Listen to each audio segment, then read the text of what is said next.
Welcome, fight fans, to the Fighters Boys Kick-Ass Podcast. Your Fight Talk authority. Not to mention the most entertaining and talked about podcast with your kick-ass host, Richard Ortiz. You mad? Come at me, bro. And his loyal kick-ass co-host, Senor Cole Escovedo. Streaming live and worldwide. Coming to you all the way live from a little place somewhere in Cali. The Fighters Boys Kick-Ass Podcast. Fresno, California, we're live, Mad Production Studios, the fighter's voice, the only voice that matters. We're simply knocking out the competition.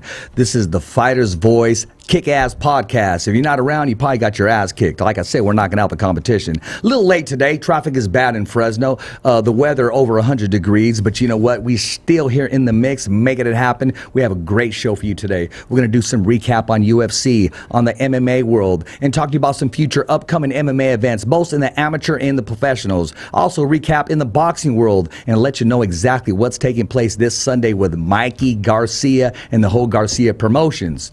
And as always, I got the co-host with the most, the one, the only, the UFC veteran himself, the Apache Kid who takes no prisoners when he's inside the cage. And I'm going to pick his brain because I've been hearing rumors. There's been a rumbling in Fresno. There's been a Bigfoot sighting walking into Dethroned Gym, and we'll be talking more about that. Today's guests, we have the young, the bash, the brash, making cash on the side, taking first, never last, the one, the only, all the way from, where you from, my man? Stockton, Sacramento, I'm from Bigfoot area, where you from, man? I'm from Modesto. I'm actually living in Sirius from Modesto, born and raised in Modesto, California. And you're a college graduate? Yes, sir, yes, sir. A college graduate, Mr. Raul.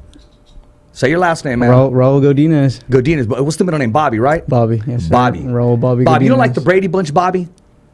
You know, remember Bobby and the Brady Bunch? He was always the badass. Yeah, had the braces and stuff. This guy don't got no braces, man. He don't got no braces. I did actually. Oh, did you really? Younger, yeah. Is that why your bottom grill's all good? Yeah, it's just, I guess, you know. It is, man. Hey, man, there's a story to tell with this cat. Cole, I'm going to start first of all I'm going to describe him this way, and a lot of you guys know him inside the ring or inside the classroom, or just as a young, fine young man or gentleman, and you know, your lady can say different things, but we will say this: the kid has heart. He's a smart man, educated man. Yeah. Long story short, my man, he was supposed to fight last Saturday, sold the tickets, helped out with some sponsorship. At the end of the day, his opponent didn't even show up. For weigh-ins or for the fight? No, for the fight. This is all secondhand news to me. But I was backstage. His handlers were going up to people and said, look, man, we'll move up 10 pounds. You know, he'll eat a steak right now. We'll make this happen. And they even stepped out and say, okay, there's nothing in this hand, but there may be something in this hand. Can you just come in the cage with this guy? Let's make this happen. And they went to the red corner and to the blue corner. They did whatever it would take to get an opponent for this man. See if he's ready to go. So he don't know if he's going to go run real quick to drop 5, or you know, just have a hamburger or whatever it takes, just to at least make weight. Long story short, didn't get an opponent. So the guy showed up and made weight. What happened was there was a guy coming from LA, and I guess he left not on time, so he didn't even show up to weigh-ins. But they had a replacement, supposedly. So I had a face-off, you know, weighed in on weight, you know, was ready. We had an opponent kind of face-off. I had an opponent, thought I was going to fight. Well, after weigh-ins, I guess the guy's trainer said that he didn't want his guy fighting me, kind of long story short. And so, yeah, he just kind of pretty much pulled the fight after weigh-in. So I was stuck without an opponent, kind of waiting for the guy from L.A. that never showed. So it's the whole day I was kind of just waiting on. That was the ballroom card, right? Yeah, no, that was 559. This was 209 beatdown. Oh, okay. But what I'm getting to is, I see a lot of fighters and they're okay with that. Okay, cool, I don't got to fight, and you see them in the crowd, they're partying, whatever. He wasn't okay with it. I mean, I can see it from the get-go. So that's the look of a fighter. So I have a lot of cards in my pocket. A lot of them. I meet a lot of people, but I only pull them on certain times. He's one that I want to pull with later on. So, and I've always told you, Cole, when you're giving advice, don't give that stuff for free. Today, I want to give him a pass. Lay it on him. I'm talking about the Instagram. I'm talking about the promotion. Talking about the do's and don'ts. Where do you go from here? Because he's barely young, starting this first chapter in the MMA world. Well, I mean, the first question I would say is, do you handle yourself or do you have a handler? Mostly myself. My trainer at the gym, he does do a lot. Same thing for my parents. I kind of one of those, I'm the laid back guy. I mean, you know, I'm just here to fight. Everything else, I'm kind of, I let things kind of fall into play type of thing. I look at it, but as far as that, is mostly my trainer and then my mom, my dad on that side. Okay. Well, I mean, you're still on the camo circuit, right? Yes. Yeah. That's hard. I mean, the only thing I'd say the advantage you have is there's lots of camo supported organizations going on around you. You've got 209, you've got 559, you've got Stockton's got one too, I think. But there's a couple of different amateur groups. Yeah. And like he was saying, sometimes you see guys in the crowd. I've got mixed feelings on that. Like I've seen the same thing happen with pro fights. Like I've seen guys show up, weigh-in. The guy never shows up to weigh-ins. He makes his weight and he's off partying and stuff. At the same time, it's like I can get it both ways. I can understand some guy who's just not happy at all. Fight didn't happen. He's mad. He trained. But at the same time, the guy who's out in the crowd partying with his friends and stuff, there's just like, whatever. He's same thing. He's just like, whatever. It's the guy didn't show up. Fuck it. What can I do? You can be mad. There's lots of, you can be frustrated and upset and stuff. That's an expected, emotional reaction to it. I don't blame you. But I've also seen the same thing as the other guys doing the same thing where I'm just like, yeah, I get that too. Cause they just don't care. They're like, why not? All these people that are here, and that's something you should do too. So and that's why I tell people, if you sell tickets and your fight falls through, show the fuck up. I don't care if the promoter tells you the day before your fight's canceled. Show the fuck up to the fight. Tell the promoter, okay, cool. Can I still show up? And they're going to go, yeah, but you're not going to have a fight. Show up, hang out with the fans, mingle, see if you can do a quick in-ring and to say, hey, my opponent fell through. Sorry. Love to see you guys that showed up. Thanks for coming out. Because if you could do that, that goes miles with the people who bought tickets. Because you remember, when they buy a ticket to watch you fight, they show up. They not necessarily don't know what's going to happen. Yeah. They're just at the fights and then they just don't see Raul fight. And they're like, well, fuck, dude. Like, they don't know. But if, like, after the first fight, all of a sudden Raul climbs in the ring, says, hey, guys, sorry, here's the deal. Or even the promoter can come with and bring up, say, hey, guys, we were having a Raul fight tonight. His opponent couldn't make it. Doesn't matter why. And you can say, hey, guys, you bought tickets. Thanks for showing up. I appreciate it. I'm already in works with the promoter. They're going to try to get me on another card, this and that. So there's really... It's a loss of, you're not getting paid, so it's not a loss of funds. It's more of a loss of time and experience, which at the same time, if you think about it, any fight camp you've had, provided you don't get hurt, it's a fight camp that you're building experience and improving your technique. So it's not really a loss. It's more of a mental loss. It's more of a mental beat kind of thing. That's what we talked about inside the cage. Remember we talked about the mental part? Yeah. And I think that's what it really is. I think it's, fighting is mostly 80% mentally, and then the 20% is, I just don't want you getting discouraged. So I know Cole can give you some words of advice because he's been there. From all aspects of the way. There's nothing he hasn't faced mentally or preparing himself for a fight. So just look on the bright side. You didn't take time off work to fly out of state for a fight that didn't happen. Yeah. I've done that. I've flown out of state and guys like, fight's not happening. Yeah. Cool. Thanks for the free plane ride. When can I go home? Especially when you take time off work. That's another thing. So just look at the pros and cons of it. The only real con here is that you just didn't get to fuck someone up. Yeah. That's really it. At the end of the day, that's all that really happened. You might feel like, oh, I wasted 6 to 8 weeks. My teammates, this and that. If you're training consistently like you should be anyway, you're always training anyway. So everyone's always kind of doing something. And it just means that you're even that much more ahead of the game for the next one. So it is kind of bumming, though. I feel it is kind of bumming out when the fight doesn't happen. Yeah. Trust me, I've had my 21st birthday was spent at weigh-ins for a fight that got canceled the next morning. So, what are you going to do? It happens. Yeah, and I've been hearing that a lot. It's part of the fight game. It's super part of the fight game, dude. Super. It gets even more shittier when it gets pro because you'll have guys that have teammates on other teams that you want to fight, and their coaches maybe know your coach or they've trained with you before, and they're like, oh, no, I don't take the fight. At the end of the day, when I see that happen, man, I'm just like, you're not paying my bills. Yeah. Like, if the promoter put us together, that was what the promoter thought was a good fight for their card. I'm not against doing it, but I don't really advocate it. If you get in a position to where your fight gets canceled because their cornerman said, oh, we don't want that fight. Well, no, what the fuck did you agree to the fight for to begin with? Yeah. Like, if you're a camp and you're a coach and you're a teammate and they tell you, here's the opponent, boom, done. You either say yes or no. You don't wait like a week or two and go, oh, well, we found out who his coach and his team is. So what? You must think your guy sucks then. Cool. Like that's in this day and age, like when I was starting out, we didn't have such a huge social media presence and stuff. It was really, really ground level. Like I think it was MySpace. I think it was really ground level. But in this day and age, if I had a fight where they showed up and they tried to say, oh, the fight was agreed to, I'm in camp, and all of a sudden the guy pulls out or something, I fucking guarantee you that day I'd be like, dude, you guys are a bitch. I'd be on the internet that day going, you guys are a bitch.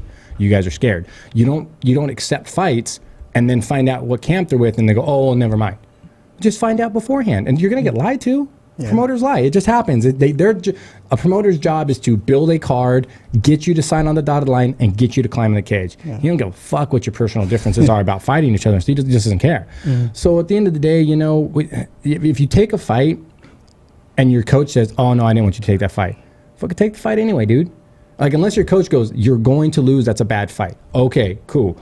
Coach didn't know who I was fighting yet. That's different. Don't accept the fight until you know that you've had a chance to talk to your coach. Dude, give me like 20 minutes. Let me call my coach, tell him the pedigree information, let him make a couple phone calls, we'll give you an answer. No, I need an answer now. Cool, find someone else. Like, that's another thing. Never feel pressured into taking a fight that you feel you shouldn't. Just, I mean, at the end of the day, dude, you're not getting paid yet.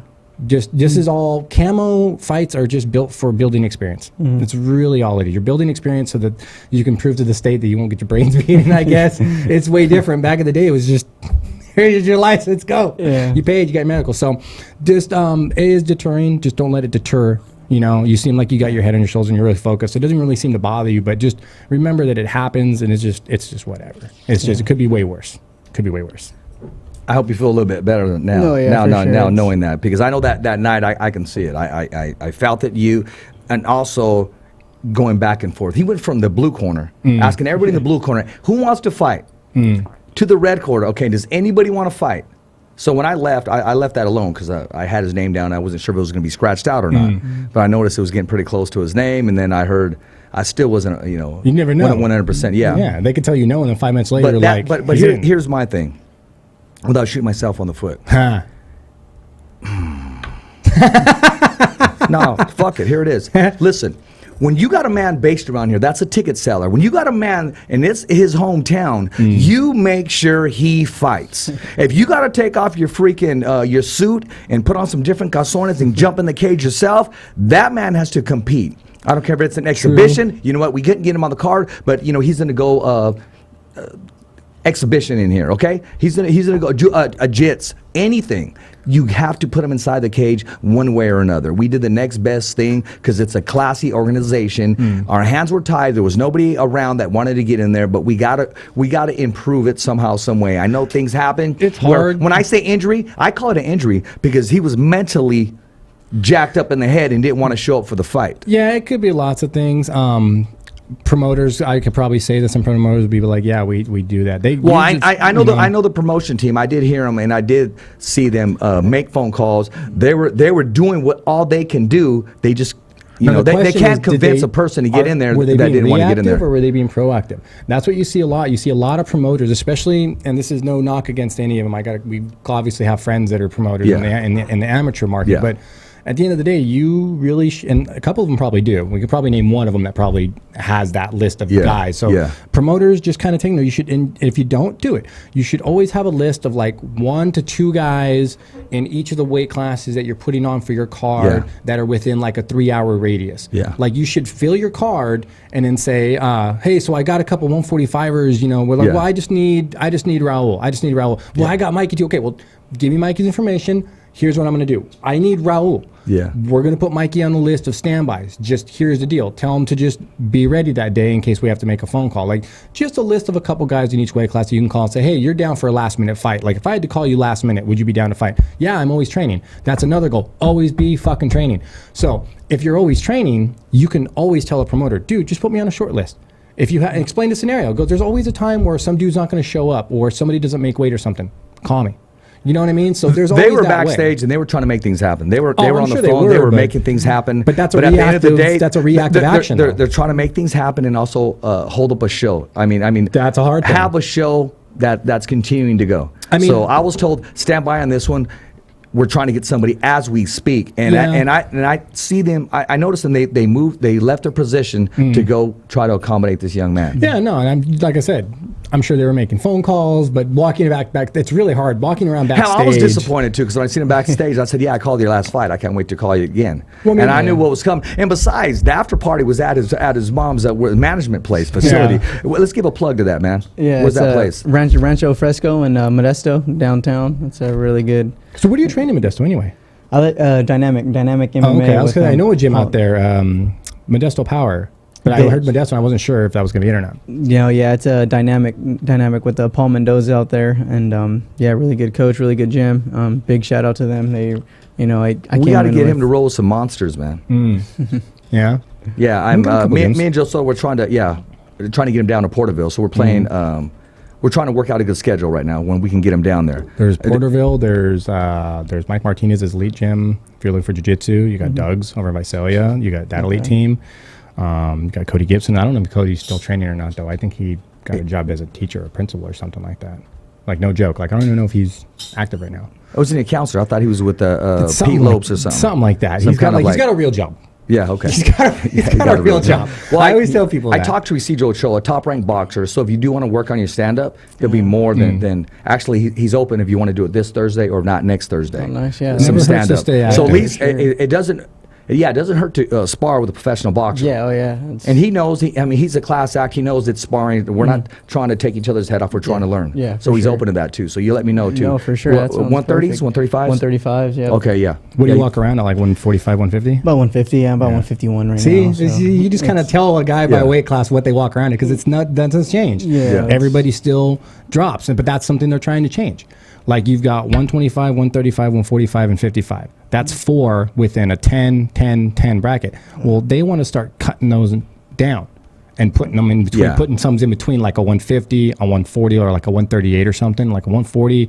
And I mean, you got guys like, what was it, the Dylan Dennis most recent fight? That was a catchweight fight, wasn't it? Yeah, catchweight the fight. Bellator this week. It was like a catchweight. So you're going to see more of those, but at actual set. Chaels was a catchweight too. He caught that knee. Yeah, he caught no. And I love Chael, man. I do, man. I love Chael. Yeah, but I'm glad he's still sticking around in the business as a commentator. I mean, he's just not second going to to go. none. He's just not going to fight. He's not going to go anywhere. No, there's too much money no. to be made for him. No, there's too much money to be made. He's badass too, though. Yeah, no, but he's at that age, and he sees the competition levels changing, and he realizes, well, think of it like a quarterback, like Brett Favre.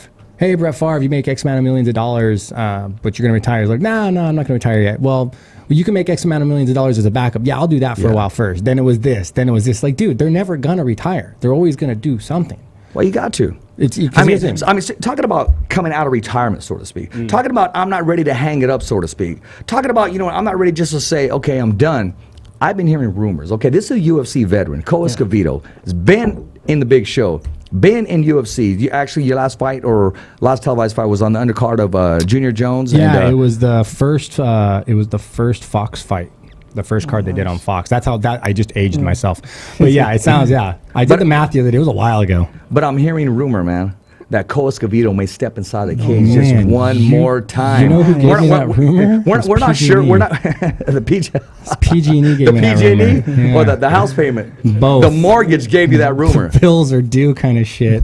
No, I've just been working out. You've just been working out. Okay. I've just been working out. I'll ask that question. I hit up Mikey the other day. I was like, "Hey, is your guys' card for August filled already?" He was like, not the other card yet. We're almost there, though." Oh, okay. Yeah. Okay. Hey, it's good to leave that door open. Or or we can probably roll with this young man. No, dude, I'm at Dethrone most of the time. Just hit me up. I'll let you know what days I'm down there. I go in there and help Pop with some of his guys. I've been going more regularly, just to and then give him an eval afterwards.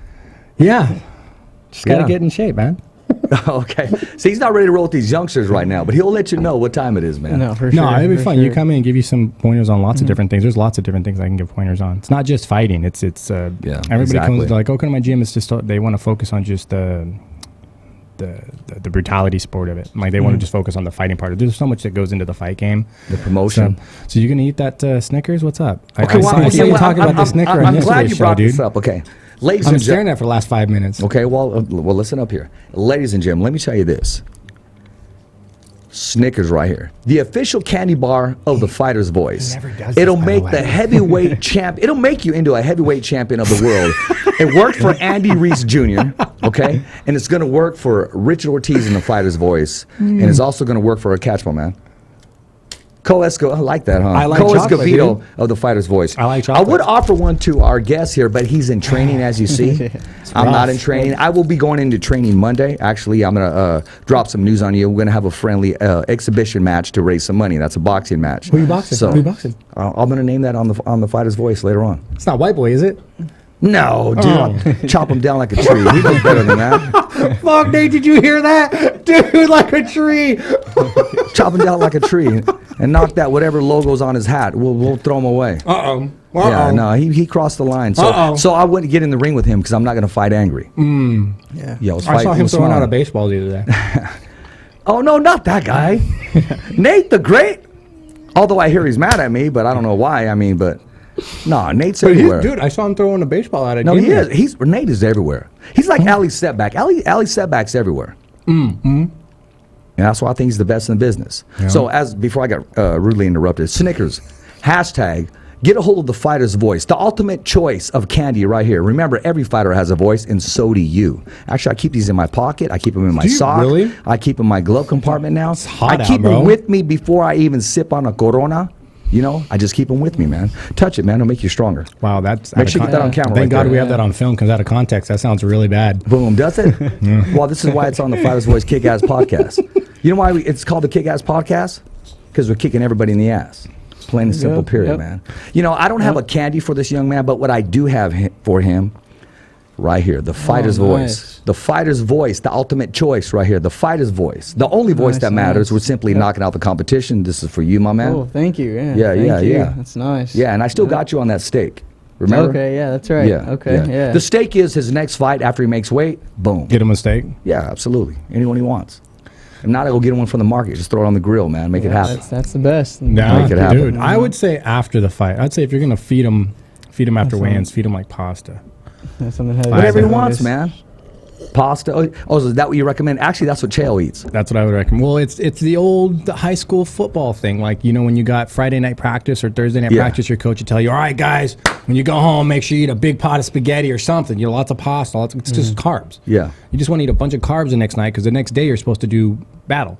You're not going to eat carbs and shit that morning because that takes hours to digest and turn into actual energy that you're going to store, and you're going to burn through that in like 5 seconds anyway. So It does, but man. that's just all carb up. That's just all it is. Well, carb up. You know, we kept bringing up Chael. I want you to talk about that whole fight, Dan. Break that down, that whole Bellator card. Get my man's feedback and his take on it. I want you to pick his brain a little bit. Put him on the spot. Put him on the hot seat. Well, you know, I didn't expect to see a flying knee come from Chael of anybody, or Machida. I did not expect Leota to get way up there like that because that was a jumper.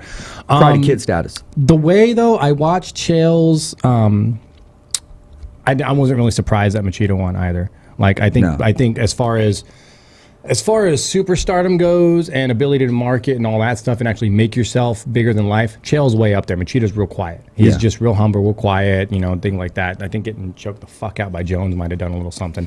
But then you've got... Hey, he took it like a man. When you get choked unconscious standing and they just let you go and you fall, you did everything you could. I mean, you just didn't stop. That's just... You did everything you could. It'll haunt you, man. Yeah, it's one of those things. But...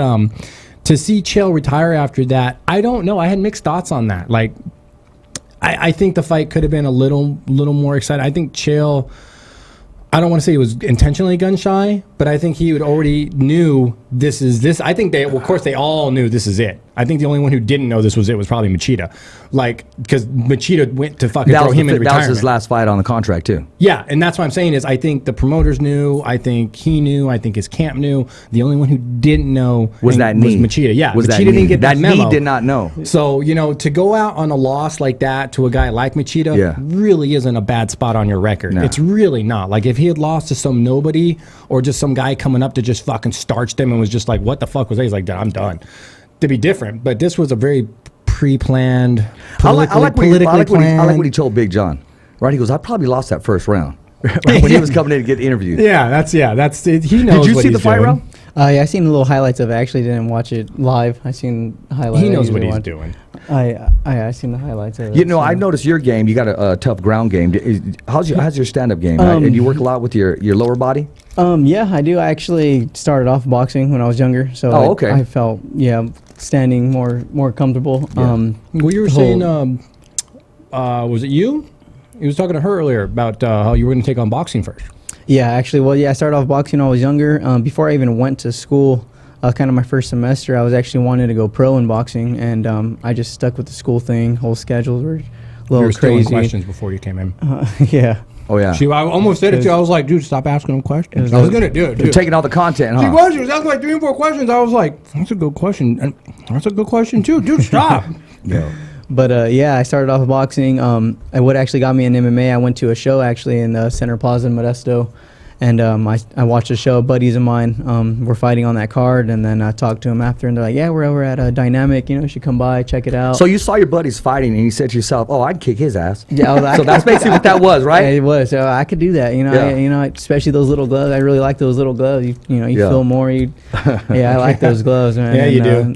And yeah, so once I seen it, I was hooked, and I went and started. And Paul Mendoza over that Dynamic, really jiu-jitsu, really. He said that's the the backbone of MMA. All things get on the ground. Once you're on the ground and you have a good ground game, that's your Oh yeah, that's your go-to. That's your exactly, go-to. So you got to go home. we really when working on the ground, and I wrestled in high school, so that helped a lot. But just working every day, try to getting better and better. So that was the breakthrough when you went to that event. Yeah, that was it. That got me hooked, and ever since then I've been MMA. How about in the MMA world today? Who do you watch? Who do you try to mimic, or who do you watch and get motivated? Yeah, actually, like Brian Ortega is actually Brian Ortega for UFC. He I really look at the flow in fighters. I kind of like how he flows. I really like seeing the flow. Like when I kind of watch a Did fighter you watch in him the in Fresno? beginning. And no, I didn't actually. Okay. I didn't. That was a good one. The Swanson fight? Yeah, that was Yeah. a good one. That was when That everybody he made a started name to- for himself. Yeah. And that's what I was saying when we That matchup. right before he fought Holloway. Kukui? Yeah. Holloway. We were looking at his last couple fights, talking about how and then later after He was supposed to on paper just walk through. yeah, him. on paper, and then I looked at it again, and I thought about that, and I was like, on paper though, should he have? Yeah. And I really went back and looked at it, and See- I'm like, Edgar. See, on Swanson. paper, I can kick Cole's ass. Now, when we go in that freak and we get in the cage, I was trying to call timeout, but it just didn't happen. But when you beat guys like Edgar, knockout guys like Edgar, and you beat guys like Swanson and stuff, everybody steps back for a second. Yeah. What the fuck? But you really think about it, and it's like, okay, well, at what point of his career is Swanson in? At what point of his career Yeah. is Edgar in? And you Yeah. really look at it and go, those guys aren't in the same spot of their career as Holloway, and Holloway is like way the fuck up there right now, and he's going up. So it's like that was actually, everybody thought the Swanson and Edgar would be test. Like that was the real test. Holloway was like a real first dude wants to fuck you up test. Yeah. And it's not that he failed that test, but I think Ortiz got a chance to really see Ortega, that was just a different animal. yeah, Ortega, I apologize, where he is and what potential, where's that gap is that he needs to fill. And Holloway just kind of like said, bah, bah, bah. So you said Ortiz, so you're going to leave here, call your agent and say, I'm kicking Ortiz's ass. Okay, he's been talking shit on the show. It says long overdue. We might as well make some money. Let's see if we can find money catch to be weight. made. Catch weight, man. Listen, man, a graduate. The whole world is yours. 27 years old? 23. Actually. Oh, 23. Where am I getting You're a 27 puppy, from? dude. I turned 24. Oh, no, in no. July. 27 was from another fighter that I'm going to help get some fights. I want to try to get him to Robert Garcia's gym. He just lost another fight by decision, but in his early career, and he's just been the B side. So I said, hey, let's rack up some wins and let's get him going. He's 27 years old. We're still young in boxing, but that's a whole different show. 23 years old? 23. 23 years old. So what are your hobbies, man? What do you like to do? I just hang out with family and friends. I like to be outside. I can't be inside. I think that's why I like fighting so That's much. good though, man. I got to keep active. Got to keep going. Snowboarding. In the winters, and then we have a dirt bike. I have a dirt bike. Take that out. It's kind of always. Okay. I'm an adrenaline junkie. The next manager or agent signs you that waiver on the Yeah, requirements. snowboard, on the Wave rentals Yes, from exactly. Bass Yeah. Lake. No, but that's the normal. Tell Cowboy Cerrone he can't adventure life. yeah. And no, that's a good thing that you're adventurous, man. Yeah, Cerrone, I don't know if adventurous is quite how I would describe Cerrone. I would think like lacking a fear of death. Yeah, he's Dude, crazy. dude, you want to know? Listen to his scuba story. I always tell everybody to say, listen to I his haven't heard scuba. that one. Dude, it's insane. Go Really? on YouTube, just put in Donald Cerrone scuba diving. At this, fuck, it's a story. Is that dude. the one with the great white or no? No, this is one where like it's like one of the few times he was like sure he was gonna die. Oh yeah, and Like, legit sure So he he was gonna embraced die. it and said, "I'm tapping life out" or something to that effect. Well, but he's something still like in he there. was like, he started contemplating like where his underwater pen and pad was. What was he going to say to his family? So if they do find his body down there in a cave, nobody was going to find his body if he died there. It was underwater caves. So he's like, do it, and then he like kind of snapped himself out of it. But it's the whole first person explanation of it. You're just like, fuck. How do you not fight anybody in the cage? Like some of the stuff he's experienced, it's like, yeah, dude. Now I see why he can have that mentality, because it's like, dude, there is like literally nothing you can do to him or scare him that's going to make him any more scared than what water did. Yeah. But, you know, with him, there's only a few, and I'm not, hey, don't get mad, MMA world, that bring a freaking a diploma, I mean, a degree with him inside the cage. Yeah. Which is That's awesome, true. man. So what do you want to major in? I'm actually want to go in law enforcement. I want to go to the sheriff department. So if you can't beat him, you're going to arrest him. Yeah, well, yeah, you Right? can put it like that. Okay. Yeah, there you go. But yeah, I really Or beat want to him go and arrest into, him. that could go too. Well, beat That him could go legally too. in the cage, okay, and then arrest him. And then arrest him legally. After the fight. Is it street? Although work that you're did looking for? happen. Hold on a second. Let me just interrupt. KP can vouch for that. We're doing a fight in Tachi Palace. I'm going to mention any names, but Richard Goodman was the promoter. During weigh-ins, during when they're putting him, wrapping his hands, he said, "Look, man, there's a warrant for this dude." So they said, "No, hey, let's let him fight." True talk, a true story. Remember, let him fight. End of the day, he fought, he won. So they were going to pick him up from the cage, and he said, "No, let him walk back." So we were back there, me and KP, and I said, "Hey, can I get? I'm not being greedy, but can I get this interview first?" He goes, "Yeah, go ahead and get it." So after he did, As they're fucking clacking. No. We So I started when I was about 9. And hold on, too tight, man. Too tight. No, we were going to do that. We just said, hey, the camera went off during that time that he was placed under arrest. But as soon as he won, he took his hardware off because I guess he got some kind of jewelry or something after he won. Yeah, they took him. They escorted him out. But he got that interview, and we got that interview, man. We got that That's scoop in had to be there. something serious. Then they That was usually crazy. They usually won't just turn you over like No, that. they were there. There was a sheriff cage side. There was one just in case he runs, and there was one waiting backstage. Now the funny part is when he went backstage, he goes, "Hey, I got a shirt in the dressing room. Can I go back and get it?" I go, "No, hell no, no." I'll But he come with you. tried to pull that one. Well, that's just flight or flight instinct, last minute Yeah. thing. So, but what I was gonna say is, you said you want to be. Is it we want to be a sheriff or you want to do street work? I want to do sheriff, but yeah, patrol. Okay. Patrol. I don't know if anyone told you or not, but with sheriff, you're going to spend a couple years in the county jail first. Yeah, I Like, heard you that. gotta- you gotta spend time in the pods be and a corrections CO stuff. Yeah, and exactly, all that CO. stuff. Yeah, and that's something I'm willing to do. Actually, I work with kids now, kind of troubled kids, and yeah. Why sheriffs? What's drawing you to sheriffs over, say, metro work, where you have more access to inner city youth programs like PAL and after school programs and things like that? I haven't really thought about it. If the sheriff whole thing doesn't really even work out in my favor, I do want to work with kids in like an environment like that. But just sheriff, I just always, I went on a couple ride-alongs. Maybe it's been like a year and a half now, and I just really, really liked, especially just living in Stanislaus County. It's kind of cleaning up, or helping clean up the streets in your home, backyard, and that's something I really like. And I would encourage you to apply with multiple police departments versus sheriff's department. Sheriff's, my RTO, I was in the academy. My RTO was a sheriff deputy and stuff. And we talked about that, and he's just like, it's not sheriff's. It's different. It's you got to, like I said, you got to do CO work for a long time, and then you're just kind of on your own. The majority of their interactions with the public, he said, was just you're just dealing with crap.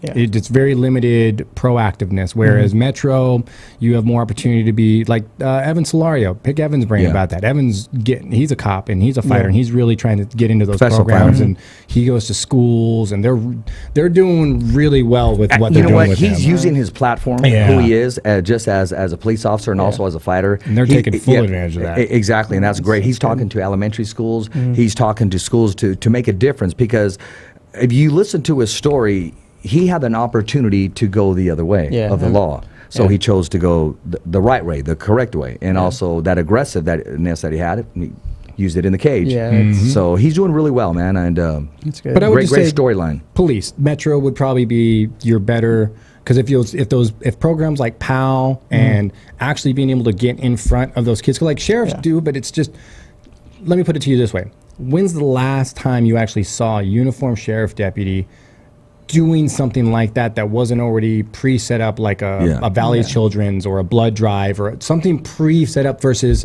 you're a beat cop, you're at the fucking Taco Bell on Blackstone and whatever, and you see a couple homies over there just chilling, being stupid, and you can literally just walk up to them and be like, "What's up, guys? Yeah. What are we doing today? Hi, I'm Officer Raul. What's going on? Oh, nothing, just hanging, chilling out. Oh, cool. So how's school going? How's summer?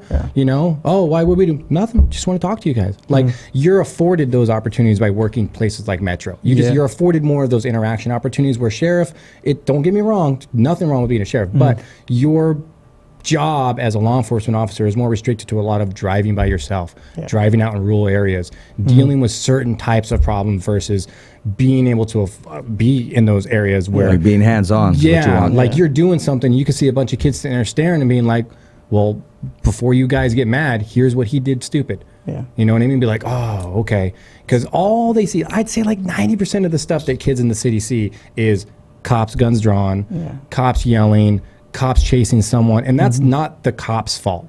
That's just fucking part of the job. It's like walking into a Walmart and you see people walking around putting stuff on shelves, doing this and that. Yeah, it's part of working at Walmart.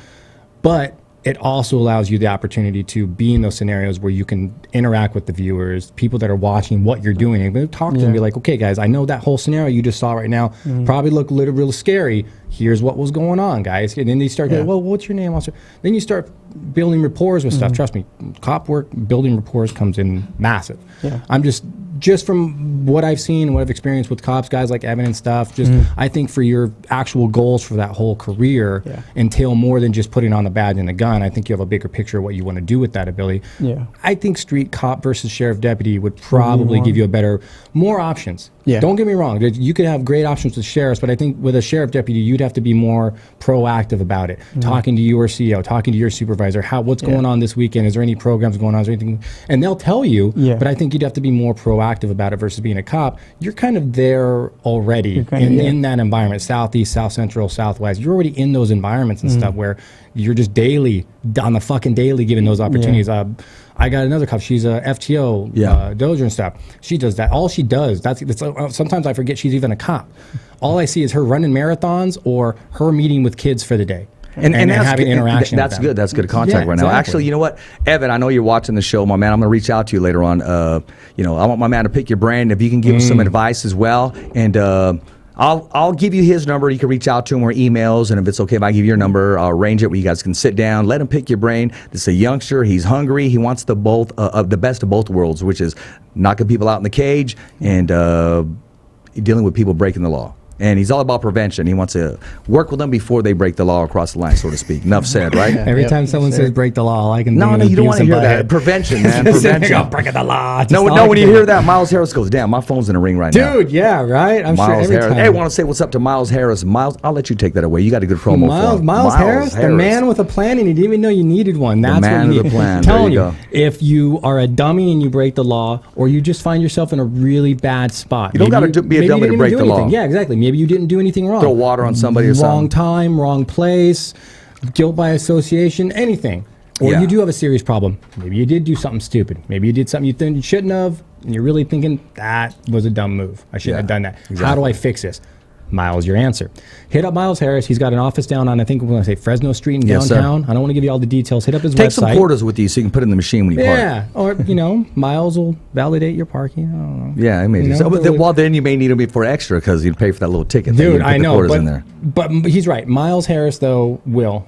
That's the best way I tell people about Miles. Yeah. Miles Harris will. Whenever you have a problem, he will. That's it. You're covered. So... Yeah, he will. We just have to throw that plug in there right there. One of our sponsors, Oh, for sure. He's a fun guy. And also, check this out. Who does your testing, your blood work and stuff before your fights? I actually just go to my doctor. You got your own private doctor? It's not really private. It's just in town. Where is it? Sutter Gold or something like that. So so you're really affiliated with somebody. Yeah, kind of in a way. Okay, yeah, well then I'll leave that alone then. So I'll leave that alone. So I want to ask you this because I wanted Cole to help out right now. So who does your team consist of? Like who's your go-to person whenever there's a fight? Say Jeremy Luchau reaches out to you from 559. So I'm just saying, say Jeremy reaches out to you for the end of this month for some fights because my man weighs 140 pounds. Say Jeremy needs another fighter because my man weighs 140 pounds. Who would he contact? Who would he talk to? Actually, Paul Mendoza. And that's in Visalia at 559 Fights. Paul Mendoza at Dynamic. He's my my trainer, my Okay. kind of manager. Okay. Yeah, he actually just shot me a text 2 days ago that they're looking for fighters for the 559 July 20th. So I told him I'm ready for that one. We'll get ready for that one. So I might be in Fresno in end of July. So July 20th. I hope you are, because you need to stay competing. Yeah, Keep yeah, that fire for sure. going. Just keep it going. That's one thing I tell myself. Just get that momentum and kind of keep going. Well, But I did tag Jeremy. I also tagged Richard Goodman, because he also puts on some amateur shows, and they get ready to, I believe, launch again in August. I'm not too sure. Tachi Palace Sounds fights. about right. I know that May one got postponed, and then that was the last I heard of any upcoming cards. So maybe over the summer. Yeah, you maybe got their those budget avenues, changed. and you still got 209 beatdown. That's in your backyard. I think with some strong communication, I can see you headlining that card there. If you go the next time you're there, I would like to see you compete for that belt. yeah, that's the plan. Exactly. That's the plan. How many fights do you have with that group? I have with them? I have 2. Okay. Two, How many fights yeah. total do you have? I only have 3, 2 and 1. Oh, okay. Yeah, I had 2 actually fall through now. Kind of what happened last weekend. So I had 2 fall through, total of 3. So. Okay, that's not a bad start. That's an easy way to start, and especially in a specific 23 years old? promotion. Yeah. No, man. And also, I mean, that's a good way to start. And also to be on the Fighters Voice Kick-Ass podcast. You know how many people actually, serious, and I'm not trying to say we're all that tag me all the time. When can I be on the show? When can I be on the show? And I will say this. I said, what's the storyline? What are we talking about? Do you got a fight coming up, or what's going on? Or, a lot of them have stories, or a lot of times I'll reach out to some people as well. But we just had to get you in there. We just had to move some things out of the way to get you in there. Like when I spoke to you that day, I knew we were going to get you in there, and you're here, and this is a platform. So next time you are going to fight, when you do get the okay to fight, we're going to bring you in here, get some footage of you, put it on there, and do a recap, and then we'll see where you are from here. And try to No. We are going to line you up with the right people. The rest is up to how you guys hit it off. You know what I mean? No, yeah. Thank you. Yeah. I really appreciate it. Appreciate the opportunity. Just big shout out to you. And no problem. That's what we do. you. And also, it sounds like Paul's doing a great job too. We know Paul. Yeah, he's a good man, a good trainer. Good. Big shout out to him. Good. So, did you watch Bellator this weekend? Yes, I did. In between fights. Yeah. Well, Friday I did. Yeah, I was gonna say you were probably busy. But Well, on ESPN, I was watching the top ranked fights. Dude, the ESPN from ring Plus still announcing. gets me goofy, dude. Oh man. I thought it was actually I looked into it the other day. We were talking about it at the gym yesterday, actually. Yeah.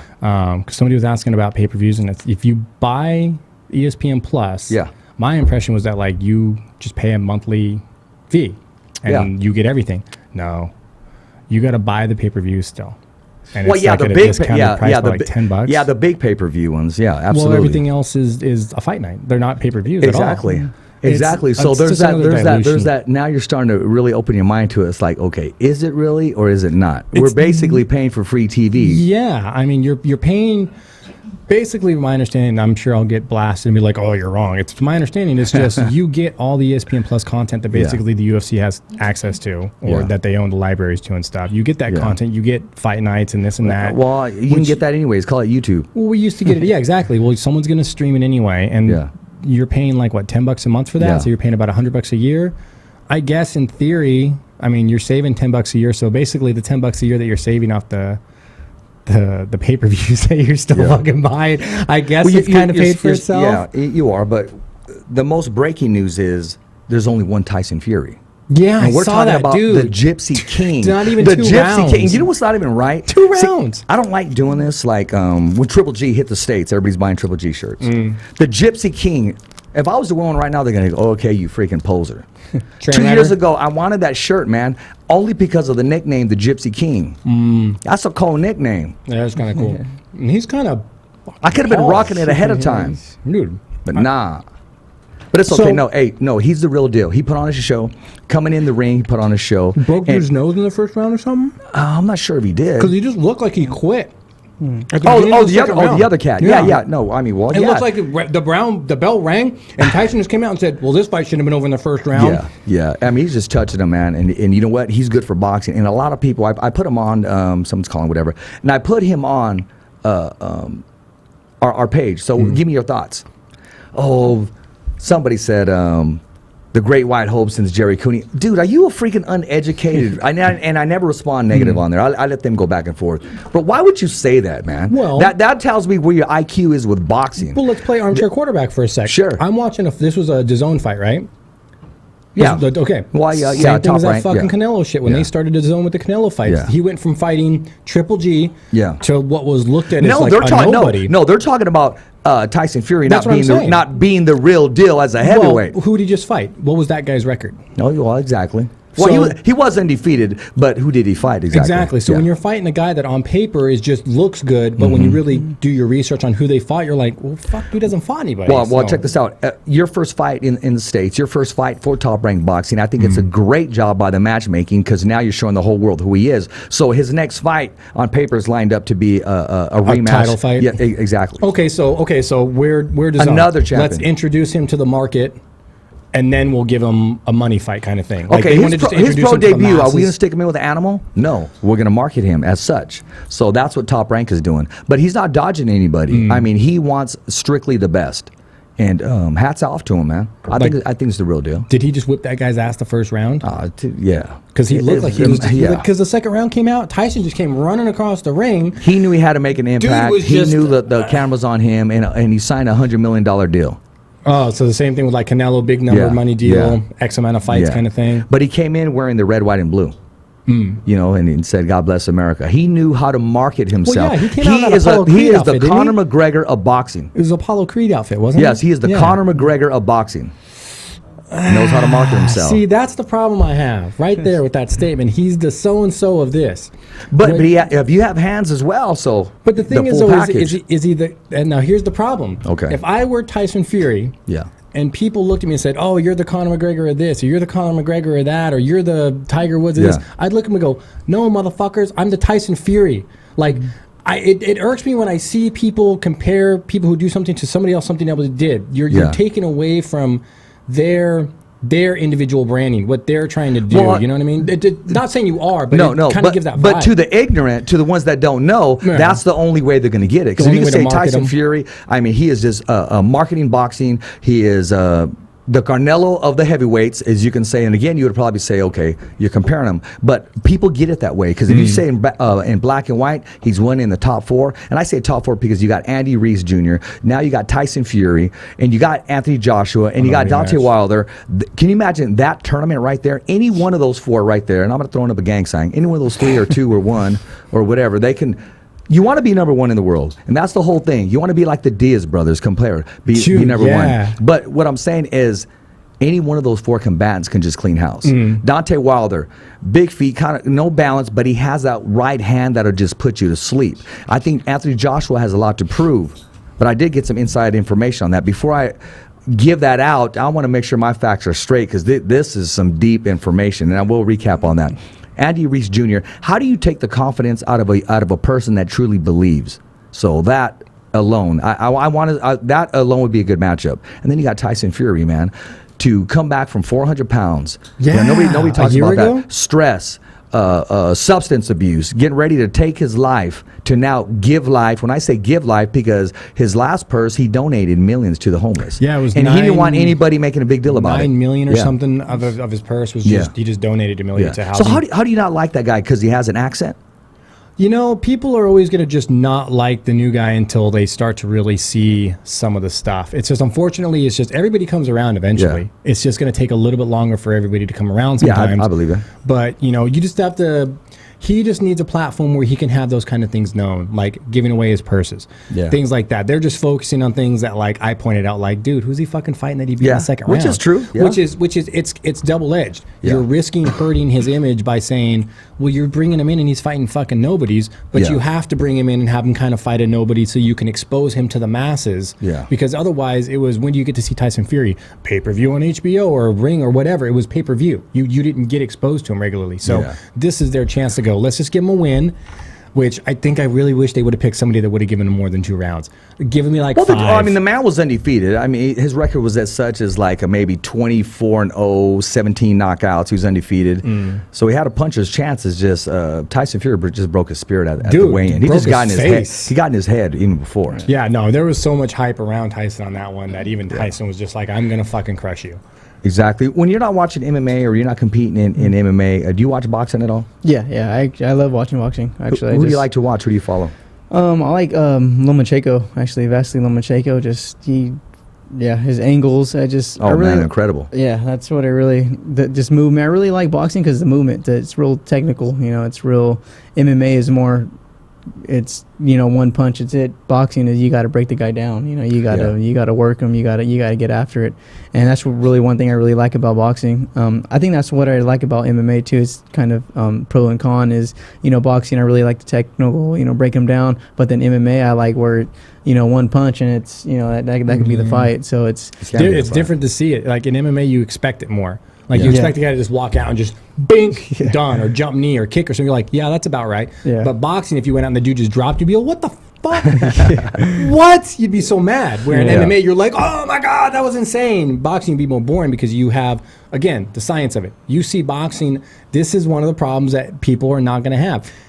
MMA is never going to get out of that stigma of being or not being taken seriously like boxing is. Boxing's considered a science. People just guys like was looking at going, no, I love watching boxing because there's a breakdown to it. You got to break your opponent down. You got to break his will. MMA, it's like, fuck, I broke you at weigh-ins. I'm gonna come out and crack you. Done. Not staying my pay.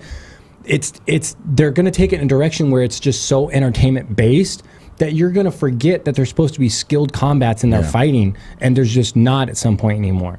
Whereas boxing, I've started to see boxing actually start to kind of rotate around. People as a whole, not just fans, but as combatants are starting to get just sick and tired of watching boxing and going, this is fucking garbage. Fuck it, I'm going to do something. Yeah. And enough of them have finally started to say, I'm going to do something. And then you're starting to see boxing start to come back around. You're seeing less bullshit decisions. You're seeing less questionable decisions. You're seeing more finishes. You're seeing dudes wanting to be taken more seriously about it and actually like showing up for it. So you're going to see kind of a rotation.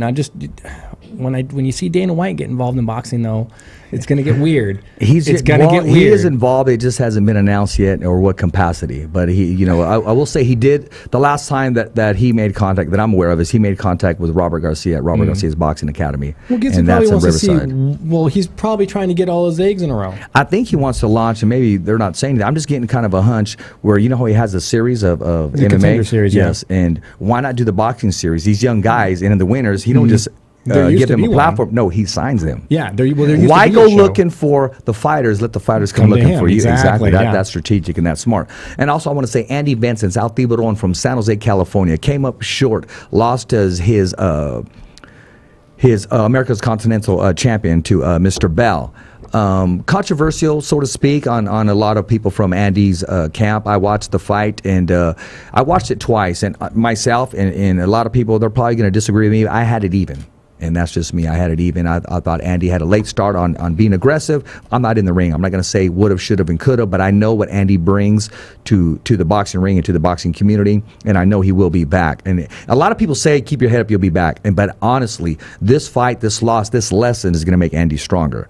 And I'm hearing rumbling that the 209, that Top Rank, is coming back in November, but I'm also hearing August. I'm not too sure on who's going to be on the card. That has a lot to do with the winner of Jose Ramirez and his man Hooker that he's fighting for the bout. That's a champion versus champion. And I do want to say this. Gabriel Flores Jr. is a star on the rise.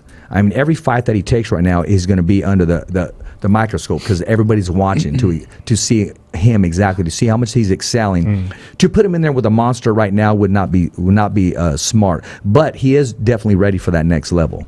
Yeah, you've always got, it's real dangerous. You want to gauge those little steps exactly. up. You don't want to take a big step and then it counterproducts everything. Exactly. I think they're doing a good job with him, and he is picking up the level of competition, man. And that's in your own backyard. Are you friends with Gabriel Flores? Do you know of him? That's pretty close to your area? I actually sparred one of his training partners. I actually grew up with one of his training partners. So I sparred his training partner, and he happened to be there. And I met him, and he's a really cool guy. Cool guy. Cool dude. Nice guy. But I'm really rooting for him. The 209 guy. So that's cool. Yeah, it's making it happen, man. Keeping the valley burning, keeping it going, man. So I'm loving that. Now, let's talk about this Combate August 2nd, man. So you spoke with Mike, and his card's full, or? Well, I was just hitting him up just to see what weight classes he had open. He said Tony is going to get back on that stuff. Okay. Just got to keep your ears open. That's all I'm doing. Yeah, well, we got to go down. We're going to cover that. Yeah, Zoila is still on that one, right? Yeah, Zoila is still on there. Now, we got to make sure that she has an opponent. See, Mike's very good friends with why not pull out Misha Tate out of retirement and get that rematch with Zoila and Misha Tate? He can make that happen. I'm sure they can make it happen. Now, is it fiscally sound to do? Probably not. Man, I'm just standing from I'm just standing from outside here. I like to see that matchup in Fresno. Plus, Zoila would be really pissed that she's more of the local draw, and Misha was probably getting paid way more than her in that fight. Oh, I know, but you got to put 2 and 2 together right there, man. I mean, are you going to worry about that, or are you going to say, hey, now I can have my hands back on her and I can erase this and make a name for myself? Even bigger name. I'm just looking at it from a promoter's. I think Misha wouldn't be worth the amount of money she makes now versus what she would ask for, and they'd be especially for the level of opponent. Yeah, it's to go from UFC level opponents and pay to a new organization on the rise with smart limited budgeting. I'm just throwing it out there because she's close with Mike. They can make it happen with just the numbers of price stand in the way. Yeah, I think that's probably I mean, honestly, if I were Tate, I would probably say no too. Okay. A, I don't think the money would be there, and B, no offense, but the organization's level of exposure and notoriety is not there yet. Yeah. There'd almost be no point for her to fight on that card because it doesn't really do anything for her. I'm just throwing it out there like a wish list, man. Don't get all upset. No, I'm just dissecting it like if I was a promoter. And if I was a promoter, I'd say pass. If I was Misha, I'd say pass. Because even if they said, well, I mean, if they offered her a decent check, she'd probably say yes.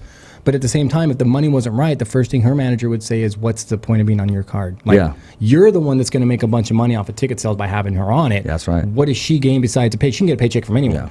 But what's it going to do? Like, is it going to extend her career? Is there going to be some movie producer there in the crowd? Is there going to be you're going to be there. You're going to be there. That's the whole thing. That's the selling ticket right there, my man. Cole's going to be there. Come get fucked up. You go. There you go. Hey, when Mike comes down here, when I bring him down to the studio that week, I'm going to make sure you're down here. So I'll introduce you to the two. Actually, I tagged him on this. So you want to make that connection, that eye to eye connection in the name, because you may be looking him up in about a year or two or even 2. Yeah. So and what's his name? Mike Aframowitz. Okay, Aframowitz. Yeah. Nice. I got it right this time, right? Aframowitz. Yeah. Yes. We had him saying Afromowitz for a while. Yeah. I got to make sure I get the names right, man. Yeah. Well, I was backstage going, okay, how do you say your name? Yeah, I remember that's when I first met you. And I said, how does your mom say your name? Yeah. Because I want to say it as close as I can. Yeah, and you got it right on the button the first time. I'm like, yeah, that's perfect. Still trying, man. Perfect. Still trying, man. Fuck it up with mom here, dude. No, I mean, not just because mom's here. I mean, I always ask the fighter, how does your mom say it? I say it right. I said it right. Mom, I said it right. No, mom. You said so. Mom's cool. His dad that I'm worried about. That's an OG right there, man. Because when I shook his hand out there, he goes, hey, how you doing, Vato? I go, hey, bro, I'm cool. We're just... You already, dude. Yeah, we're cool. We're cool. We're good. Now I know where the fight comes from. Now, right? Pops is cool, man. Yeah. I like it though, but you know that what else we didn't talk about was McDonald Rory. Yes. On that Bellator card. Yes. It wasn't even boring, but it wasn't really all that exciting. No, but I'm glad he got that W. Yeah, he did. Yeah, creepy eyes. It's a good direction to get him going in that organization. Like Rory's good. It's just that I think the level of guys they were putting him against in the UFC were just better. I don't want him to be that guy like that just gatekeeper? Never got. Yes, exactly. Yeah, nobody wants to be gatekeeper status. Like who else is that? That's oh gosh, I was just watching the rematch with him and oh man, gosh darn it, his name will pop up after the show. It was a rematch. Yeah, it was a rerun. Oh, okay. Lawler's kind of getting the gatekeeper status. It was a rematch with Lawler. Askren and not a rematch. It was a rerun, but it was the first one. Lawler and gosh dang it, the guy with the beard, man. What's the dude's name? I know who you're talking about. Fucking Johnny Hendricks. No, not Johnny Hendricks. Not the Diesel, man. God, what? The assassin. No, what's his nickname? All my MMA guys are gonna be blowing me up right now. Why? It's kind of rough. Beard. His hair's kind of rough. I think they dropped him. I think UFC dropped him. The guy that Lawler fought? Yeah. Because he's come up short against Diaz. He just always come up short, man, on these title shots. He even came up short against when he fought GSP. Oh, fuck, dude. Oh, man. I'll get it later. It has to be Hendricks, dude. No, that's the only guy that's fought all these guys. Nah, man. Johnny Hendricks, nah. Then he went bare knuckle, nah. Miss weight, nah. No, it's not Johnny Hendricks, man. It's not. Got that penis kicked in the face and off the fence. No, you're thinking of Benson Henderson. That's Benson Henderson. Yeah, that's Hendo. And I refuse to Google it. I'm not going to do that shit. I already know. What are you going to Google? Dude with a beard who fought Lawler? No, I'll get a text right now. Google will be like, here's what I have for you, Richard. Yeah, or what's that thing that you ask questions for? Siri? Yeah. Is it Siri? Siri, who was it? I would just pull up Sherdog and just look at Raw. But I'm telling you, my money's on Hendricks. No, it's not Hendricks. I'm the only one off the top of my head that I can think of that fought Lawler twice. No, he fought Lawler one time. It was a rerun, not a rematch. But he fought GSP too. You see, guys, see what we argue over? See, we're supposed to be giving you content, but we keep this shit real. And It's don't like a knock it's never married happened couple. to you guys at a bar or you guys are at a restaurant. You go, what's that guy's name again? Dang, that guy. What? You know that one guy? it happens. Escovedo. You know, I'm remember gonna get a Escovedo? text at 3 a.m. Yeah. and it's gonna And I have am. it's just gonna have a name, and I'm gonna go, what the? Yeah, I'm gonna throw it at him. I'm gonna okay. remember, man. It's gonna have a name with an I'm emoji gonna of a remember. beard. I'm gonna remember. So I'm gonna pick your brain right now, man. So if you had your opportunity to spar with a professional, who would it be? And just roll. I'm not talking about go at it. Just share the cage with them or share the mat with them. Who would it be? I would either say Cody Garbrandt or TJ. I was really big. Ooh. I'm a Cody guy. He, you know, he's been having a rough patch, but I would say Cody Garbrandt. I just because Sacramento, local guy, and you know, same thing. I really like his flow. Same thing with Dominic Cruz. You know, I like his flow. Yeah, that's one thing I really look at is you know, is the guy's flow, his guy's footwork. That fighting style does not work without a very long Cardio, gas tank because in you and are out. constantly moving. You're almost throwing feints to your own body. You're just because you're trying to throw them off. So you're just you're switching feet. You're moving back and forth. Dude, Constant. that takes so much more gas. It does. I've seen people try it, and they're just after the first round, they're just fucking tired. I was like, dude, because you're moving around too much. And you have a gas tank for 3 rounds when you should have a gas tank for fucking 6 right now because you're going to use two rounds of gas per round. Moving so much. Yeah, He's over here. Let me know if you get that. No, I'm not. Let me know if you get that, KP. He's gonna figure it out. I want to pull him up there because he was Cody was rocking this shirt the other day, man. And I go, ooh. Not too many I saw people Cody about that shirt. Grab TJ by the throat the other day. I saw a quick clip of that again. Oh, did you? Yeah, the old when they were on the Ultimate Fighter. He was like, "Someone get my," and dude, fucking Garbrandt just fucking grabbed him by the throat. No, he did. He snatched him And up. watching it again, I was like, "God damn, Snatched that's him an up. assault." What the? It was on TV. You can't, you can't erase that. And that wasn't like for TV shit. Speaking was of that, hey, bro, man-to-man on the stuff. way over here, I almost got hit by a freaking. I almost didn't make it here, dog. Oh, Yeah. Did you run another red light? No, or what? no, there was a truck coming, and it was all she wrote. But I was calm and collected. I was kind of upset, but I was like, I'm just happy to be here. I started touching myself. I was like, dang. What they you do just in your started own car, smashing bro? down here. Nah, man. It was down Shaw, huh? No, it wasn't down Shaw. Down Shaw, I started getting upset because everybody, was traffic. all packed up. Yeah, I was on the way up here. You know Got what it. you could Okay, yeah, do? place that if you can. Could always just take Ashland, come around to Go all the way Cedar. around. I know everybody always has a better solution, There's man. always but chances. I just happened to run into it a bad day today. Look at that right there. Look at that shirt. Thomas the Hitman Hearn, the Motor City Cobra, the Hitman, Detroit. And you know why? Because he's a striker. Same one hitter quitters. Yeah. Tommy would put him out like this too. Dude got freaking hands. Yeah, he does. Regardless does. of Oh, getting gosh. caught or whatever, dude, you put Garbrandt up against 8 to 9 out of 10 Yeah, other he opponents. touches you. and he'll put hands on Yep. you. His hands, yep. He's way up here, and everybody else is just trying to catch up. And it's just everybody takes the one fight where you just lost to a guy like TJ. What's wrong with losing to a guy like TJ? Exactly. Yeah, It fucking happens, dude. Exactly. So, Hey, and check this out. KP, my man, we got a great team. Whenever we want something, just boom, it just pops up on there in the middle of seconds right there. And that's the way the fighter's voice rolls. We got a great team. Talking about team, man, the last time we talked about we wanted to put a team together. I say we because I'm reaching out to you. I'm just wanted to make sure. I like to help people that want to help themselves. And that's the key word because Escovedo's offered tons of advice to people. And I always research, okay, what have they done lately? A lot of them just like, whatever. Yeah.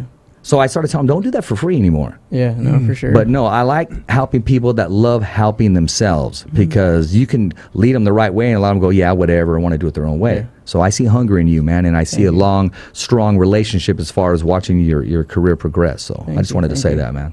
Thank you. Thank you. And like I said, thank you for having me on here. You know, it's really big opportunity and just really, really appreciate it. Well, it's a little introduction too, man, because you can kind of use this a little bit or any clips you want for sponsorship or just add to your repertoire, your resume, when you put everything together because you got to present yourself. A lot of these fighters, a lot of these pros, let me see what he looks like. Yeah. How can he handle a microphone? Oh, no, damn, no, he's not doing an interview. Hell no. We need a have PR really guy. good We got fighter. Exactly. Yeah. You're a really good fighter and just shitty in front of a mic. Oh, my gosh. You're not going to go very far. No. Unless you're just the kind of guy that walks in, Joe Rogan comes up and you're just all next. And then you just walk out like that.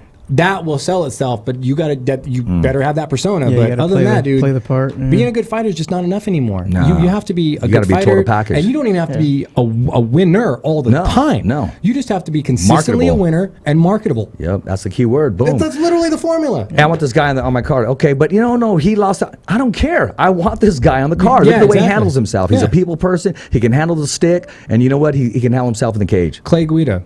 not the most winning fighter, Oh, not shit, really but that you- good in front of a mic but either, but you want him in there. entertaining. Yes. Every fucking fight he has, Yep. it's just a blood. And the hair works. yeah. People The want hair to see works. the caveman. You know what I mean? Yeah. Speaking of caveman, well, I hope you don't kick my ass.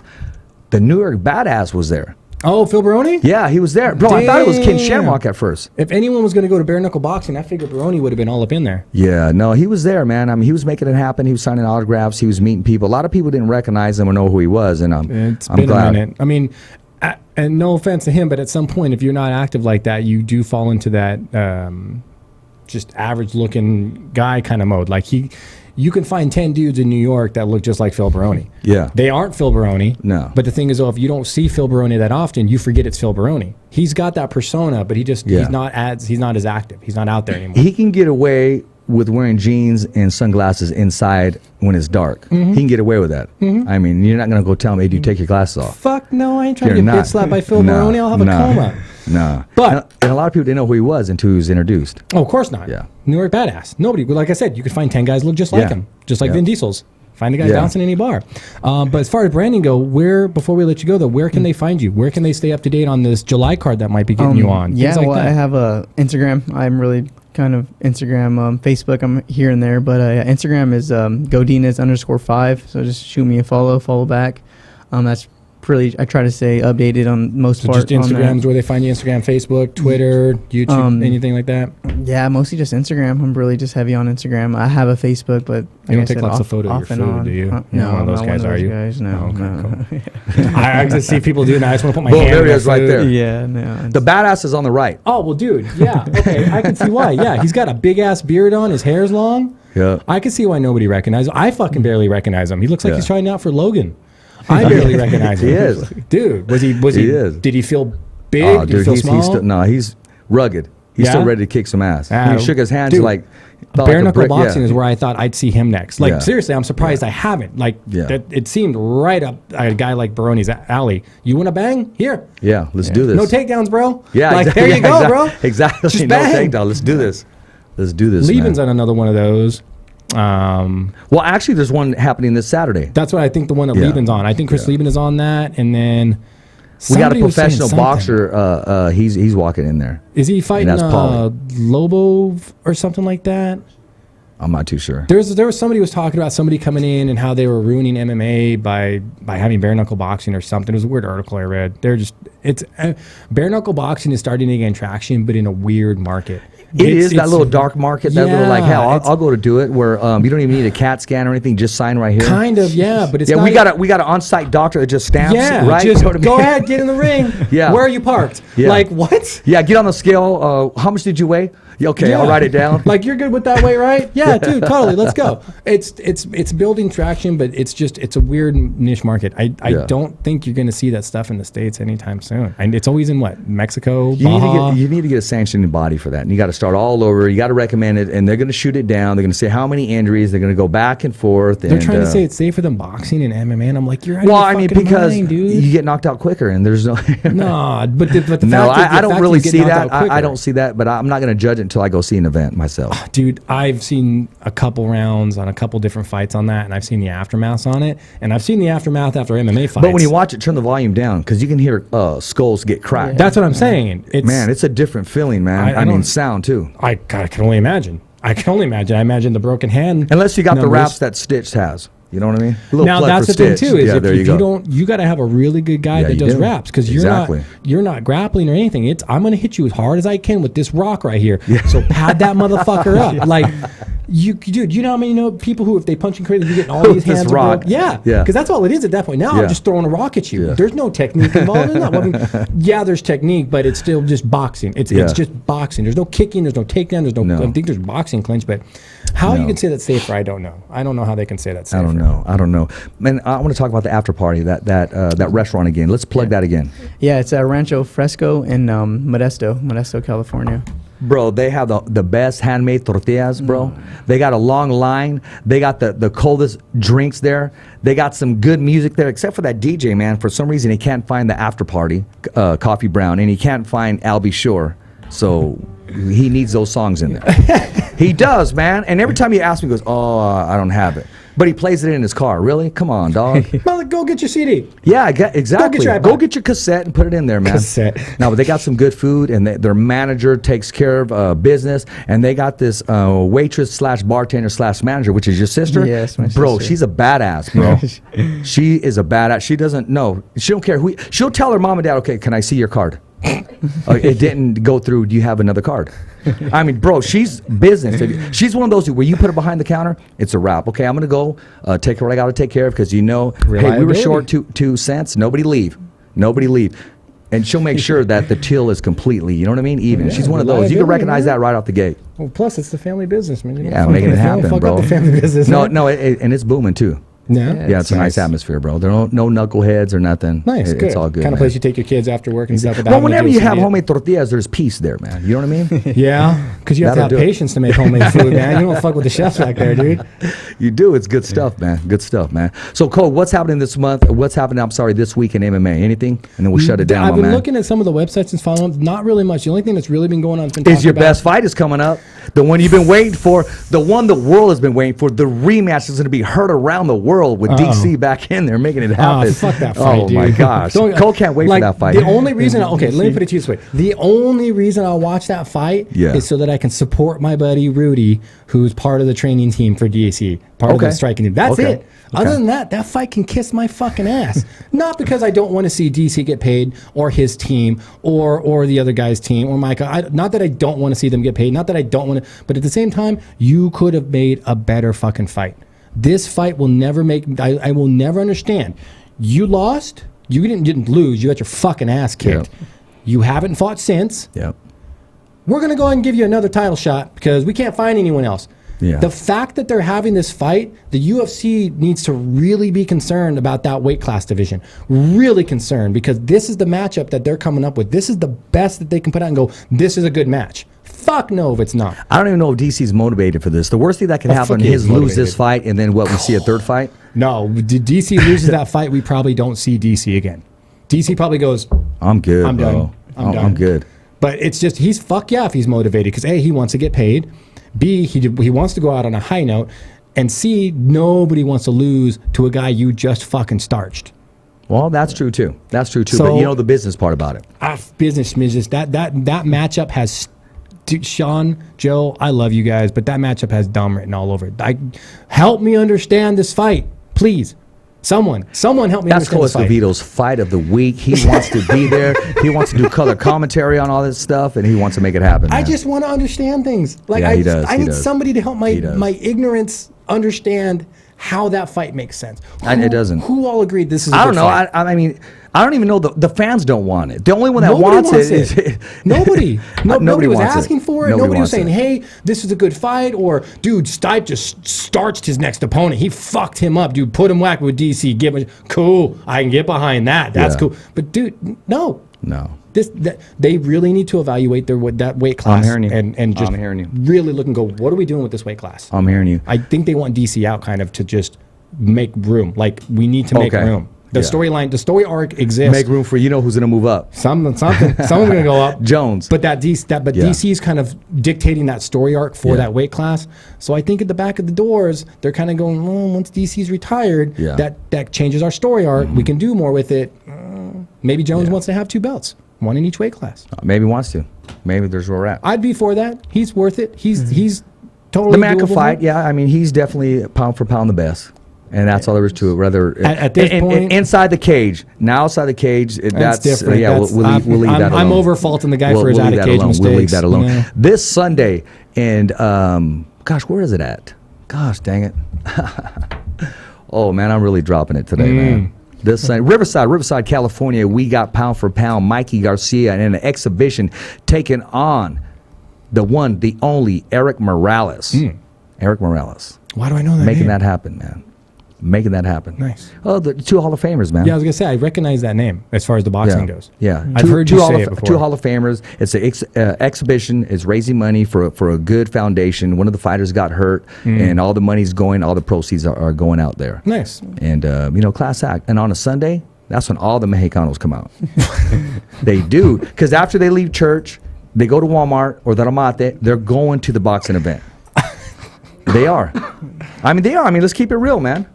I mean, that event is there open for everybody. So I like to see Cole Escovedo make the trip and come down to Riverside. Man.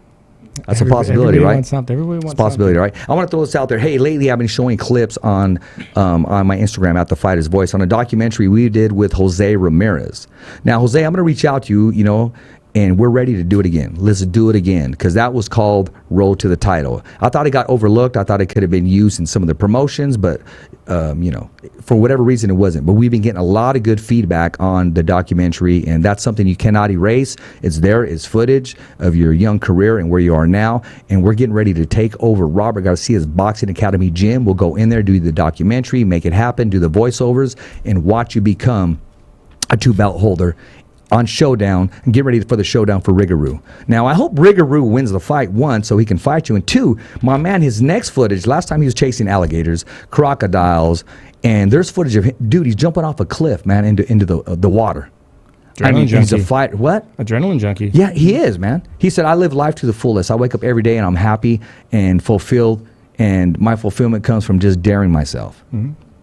Nothing wrong with that. Yeah, and he's working on getting his, gosh dang it, your license to drive a plane? Yeah, pilot's license? Yeah, pilot license. Did you say drive a plane? Well, drive it down the runway, man, so you can get airborne. Pilot's license, yeah. I know a couple guys that have got that. It's not easy, but it's rewarding. It really is. John Travolta and stuff. I got a couple personal friends. They've actually spent years to get it, and then once they finally get it, they're like, dude, it's fucking awesome. They rent a plane. They just rent a plane. I know, but you're a fighter getting ready for a big mega showdown, man. I don't know if you want to be doing all that. As an agent, I don't want my fighter doing that. But you're not going to stop a man from being himself. That's what got him there. Yeah, I mean, I'd let my guy fly a plane. You're either going to crash it or you're not. I mean, it's not like my guy's coming to me going, hey, I'm going to go do some quadding on the dunes this weekend before the fight, or I'm going to go on some dirt bike trail or something. It's like, I'd be like, I'd stay off dirt bikes. You can fuck yourself up. You can't fight. Plane, if you have a bad day in a plane, bro. That's it. You ain't worried about it after. I'm just yeah, exactly. But I'd let him go. I'd be like, yeah, go ahead. Hey, man, we're gonna make it happen. Next Tuesday, we're gonna have Yvette. I want to say her last name, Brosker. No, Yvette. What's her name? Gosh, dang it, I'm bad with names today. The timekeeper, the chief. I wanted to say detective, but I'm not going to say. She works for Camel, my man. Oh, she's an inspector. Broski. State inspector. Yes, yes. I hope I say her name right, man. She's going to tell her story, how she's fighting. She has a good fight. She has a good cause. She has a good story. And, I want to bring her in here, man. And also, once a month, Carol, the cut woman, she'll be coming into the studio, the Fighter's Voice. Oh, that's cool. We get a little. So we're going to have a good time. Yes, yes. Hey, so that's our show for today, man. Leave your comments, your questions. And as always, it's a wrap here at the Fighter's Voice Knockout Kick-Ass Podcast. Thumbs up for Richie. Okay, fight fans, it's not goodbye, but until next week. Remember, it's always voiceography at its finest. So on behalf of Richard Ortiz, Cole Escovedo, the special guests, and all the crew right here at the Kick-Ass Podcast, saying hasta luego, babies. And always, thanks for listening.